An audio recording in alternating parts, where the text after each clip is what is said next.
এখন চা খায় না চা লোকে খায় না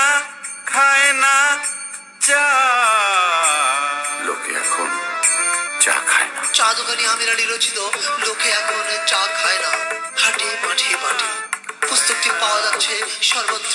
চা খায় না লোকে। কি চার ব্যবসা ছেড়ে নাকি লেখক হইছ? জি মামা, কারণ লোকে চা খায় না। তাইলে একটু আমার দোকানে আসো। লোকে খায় 24 বছর ধরে ড্যানিশ কন্ডেন্স মিল্ক দিয়ে দোকান চালায়, আর তুমি ভাগনা কম দামে পাইয়া এইসব 2 নম্বর কন্ডেন্স মিল্ক দিয়ে চা বানাও। কাস্টমার পাইবা কই থেকে? এই লাও ড্যানিশ কন্ডেন্স মিল্ক, লোকে চা খাইবো আর তালিয়া বাজাইবো। স্বাদে সেরা ড্যানিশ কন্ডেন্স মিল্ক। লোকে নাকি চা খাবে না। এই কয় কাপ লাগবে রে চা?